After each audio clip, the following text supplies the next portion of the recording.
India TV, आपकी आवाज।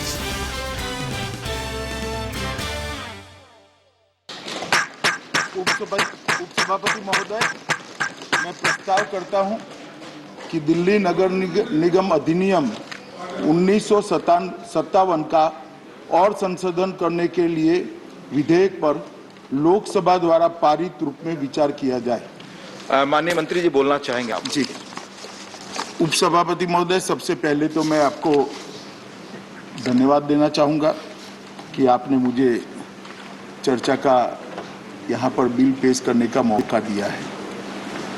महोदय, ये बिल जो मैं लेकर आया हूँ,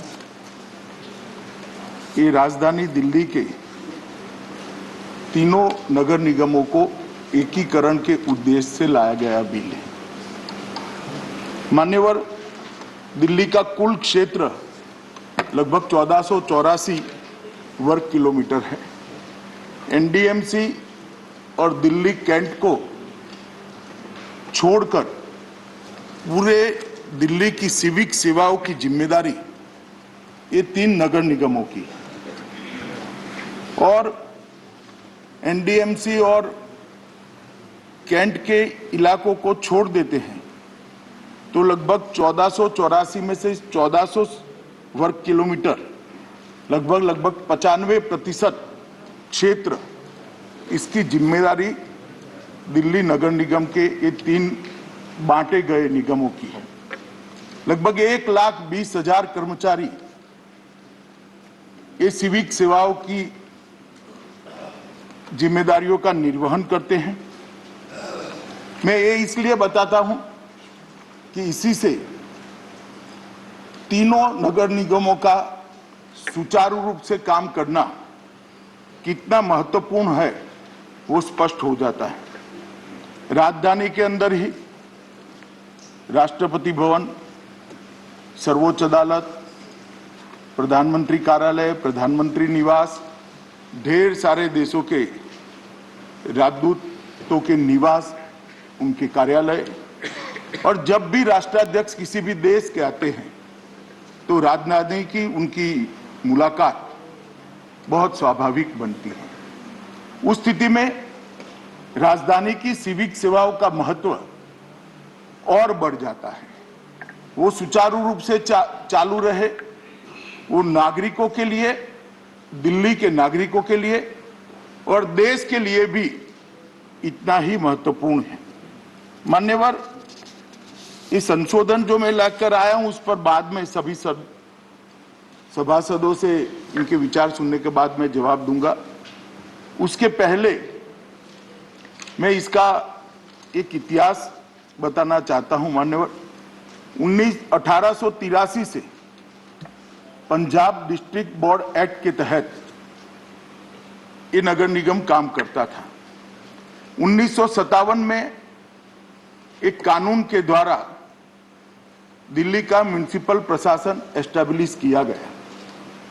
उसके अंदर 93, 1993 में और 2011 में इसको अमेंड किया गया और 2012 में राष्ट्रीय राजधानी क्षेत्र दिल्ली शासन द्वारा दिल्ली नगर निगम संशोधन अधिनियम लाकर दिल्ली नगर निगम को 3 निगम निकायों में बांट दिया गया।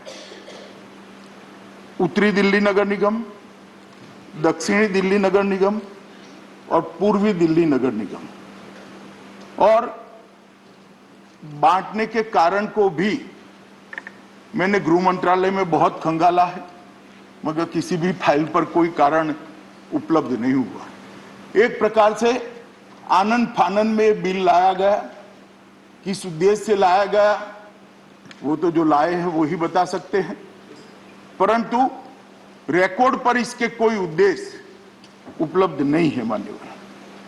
मान्यवर, 10 साल हो गए। जो अनुभव आया है ये अलग प्रकार का है।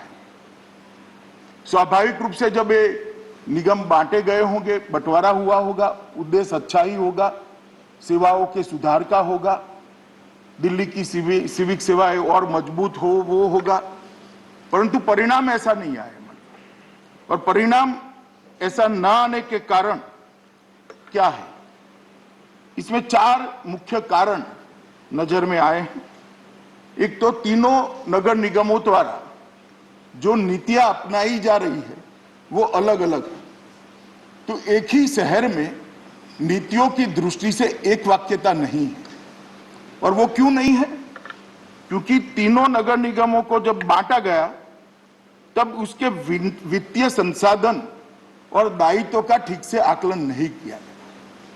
मैं सभी रिकॉर्ड देखकर जिम्मेदारी के साथ इस सदन को बता सकता हूं कि 2 नगर निगम तो वित्तीय रूप से सस्टेन ही नहीं हो सकते। इस प्रकार से उसका बंटवारा किया गया। अब जब वित्तीय रूप से सस्टेन नहीं हो सकते हैं, वो अपना काम नहीं कर सकते हैं, तो उनको टैक्स को रिस्ट्रक्चर करना पड़ेगा, नीतियों में भी बदलाव लाना पड़ेगा, क्योंकि अपने आप को रोज चलाना है। तो एक ही शहर में अलग अलग प्रकार के नीति नियमों से तीनों निगम चलते हैं। कार्मिकों की सेवा की स्थितियों में भी असमानता है। इसके कारण बहुत गहरा असंतोष तीनों निगम के कार्मिकों के बीच में है। और मैं कहना चाहूंगा मान्यवर कि ये अच्छी स्थिति नहीं है। और चौथा कारण भी कहना चाहता हूं, दिल्ली सरकार का सौतेली मां जैसा व्यवहार ये तीनों नगर निगमों को काम करने से अच्छे से संजय जी, आपको चेयर से अनुमति, आपकी बात रिकॉर्ड पे नहीं जा रही। आप क्यों बोल रहे हैं? प्लीज, आपकी बात रिकॉर्ड पे नहीं जा रही है। आप बिना अनुमति के चेयर से ना बोलें, प्लीज। माननीय अध्यक्ष जी, स्वाभाविक है उनका विरोध, और मैं भी अपेक्षा करता हूं ऐसा ही होगा, करना भी चाहिए उनको। परंतु जब मैं बोलता हूं तो मैं इसके ठोस कारण दूंगा, और मेरा इनसे विनती है कि वो भी जवाब में बताएं कि सौतेली मां जैसा व्यवहार किया है या नहीं किया है। मैं आंकड़ों के साथ इस सदन के पटल पर रखूंगा, क्योंकि राजनीतिक उद्देश्य से अगर राज्य की सरकारें स्थानीय निकायों के साथ सौतेला व्यवहार करेगी तो ना पंचायती राज सफल होगा, ना अर्बन डेवलपमेंट के सारे निकाय सफल होंगे। इसको राजनीतिक दायरे से ऊपर उठकर जिसका जो अधिकार बनता है वो देना पड़ेगा। हम भी कई सारे राज्यों में सत्ता में हैं, कई सारे राज्यों में अलग विचारधारा की, अलग पार्टी की नीचे सत्ता है, कई म्युनिसिपल कॉर्पोरेशन में, कई जिला पंचायत में, कई म्युनिसिपालिटी में। कहीं पर भी हमने ऐसा व्यवहार नहीं देखा है।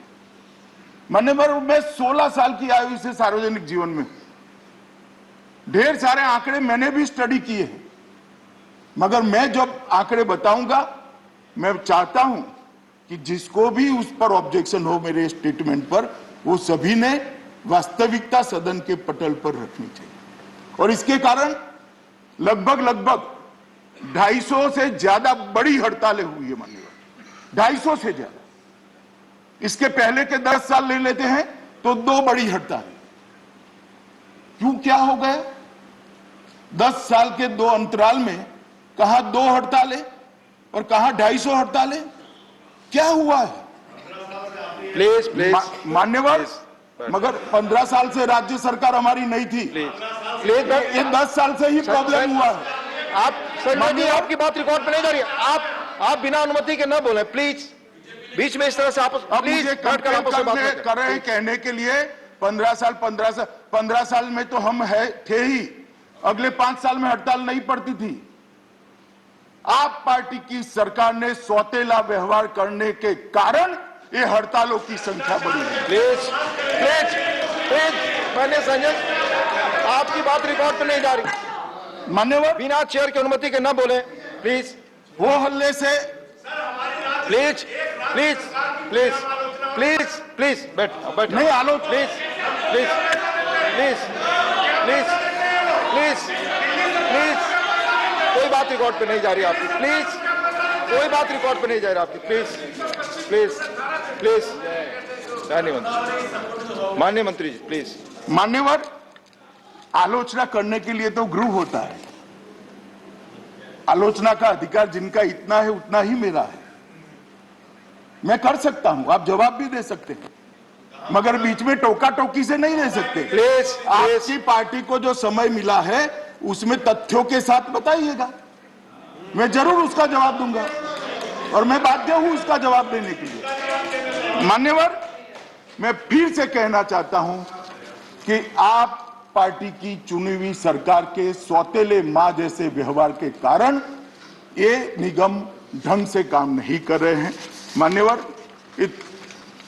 तीनों निगमों के बीच में नीतियों के रूप में समानता लाना बहुत जरूरी है। कार्मिकों की सेवा की शर्तों के लिए भी समानता होना बहुत जरूरी है।